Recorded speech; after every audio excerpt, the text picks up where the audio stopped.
Mapabahay man, commercial building, industrial building, lahat ng gumagamit ng kuryente ginagamitan ng breaker dahil ito ay nagbibigay safety at protection para maiwasan mag-overload ang circuit ng kuryente na di magkasunog at nagbibigay protection ng iyong appliances na di masira.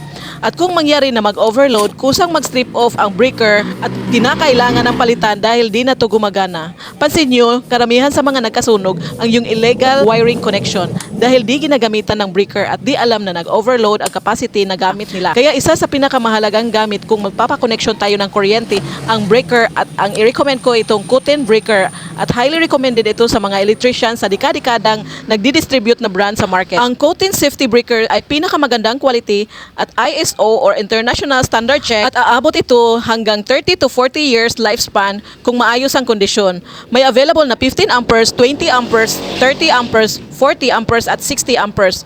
Pero kung sakaling may plano tayong bibili, paki-refer muna sa electrician dahil lahat ay nakadepende sa konsumo ng iyong kinakailangan.